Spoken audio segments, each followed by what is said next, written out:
में आपका स्वागत है। हम आपको बताने वाले हैं एक ऐसे योद्धा के बारे में जिसके अंदर एक विश्व विजेता बनने का भूत सवार था।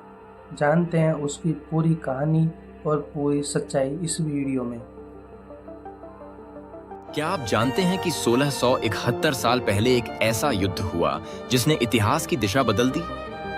एक तरफ था सिकंदर, जिसे दुनिया महान विजेता के नाम से जानती है। दूसरी तरफ था भारत का एक राजा जिसने सिकंदर के सपनों को चकनाचूर कर दिया। सिकंदर का जन्म 356 ईसा पूर्व में यूनान के पेला नगर में हुआ था। महज 19 साल की उम्र में उसने मैसेडोनिया की गद्दी संभाली। उसके बाद उसका एक ही मकसद था, पूरी दुनिया को जीतना। सिकंदर ने अपने अभियान में हर विरोधी को कुचल दिया। बड़ी ताकतें उसके आगे झुक गईं, छोटी रियासतें बिना लड़े सरेंडर कर गईं। लेकिन भारत में उसका सामना हुआ एक ऐसे राजा से।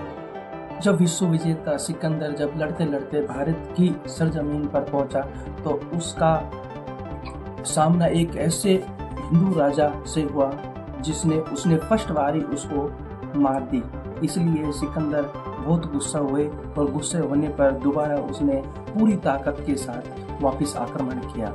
लेकिन झेलम किनारे बसे इस महान योद्धा शासक जिसने उसका नाम था पोरस, उसने सिकंदर को पूरी तरह हराया और वापस लौटने पर मजबूर कर दिया। देखते हैं इन दोनों की पूरी सच्चाई।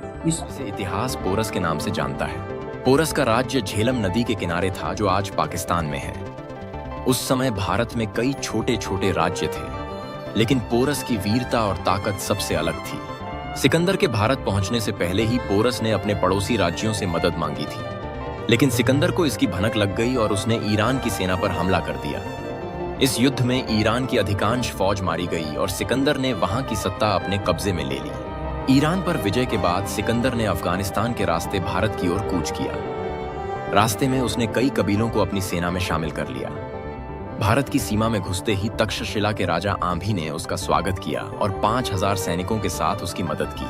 बाकी छोटे राजाओं ने या तो सिकंदर का समर्थन किया या चुपचाप तमाशा देखते रहे। लेकिन पोरस ने सिकंदर के सामने झुकने से इनकार कर दिया। सिकंदर ने पोरस के दरबार में अपना दूत भेजा।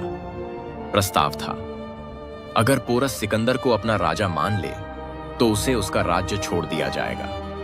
पोरस ने यह प्रस्ताव ठुकरा दिया। अब टकराव तय था। सिकंदर ने अपनी सेना को झेलम नदी पार करने का आदेश दिया। पोरस ने नदी के उस पार अपनी फौज तैनात कर दी। दोनों सेनाओं के बीच तनाव चरम पर था।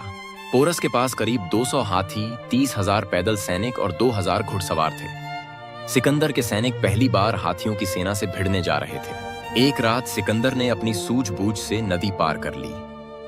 सुबह होते ही पोरस के बेटे की अगुवाई में एक छोटी सेना ने सिकंदर का सामना किया, लेकिन वह हार गई। इसके बाद मुख्य युद्ध शुरू हुआ। यह युद्ध सूरज निकलने से सूरज डूबने तक चला। शुरुआत में सिकंदर की सेना भारी पड़ी, लेकिन जब पोरस ने हाथियों को मैदान में उतारा तो सिकंदर की सेना में हड़कंप मच गया। सिकंदर ने अपने सैनिकों को आदेश दिया कि वे हाथियों पर मशालें फेंके।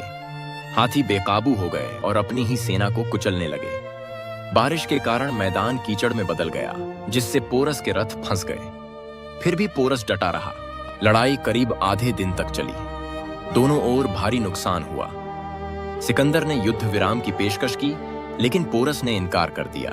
इतिहास के इस मोड़ पर पोरस की वीरता ने न सिर्फ सिकंदर को रोक दिया, बल्कि भारत की अस्मिता को भी बचा लिया।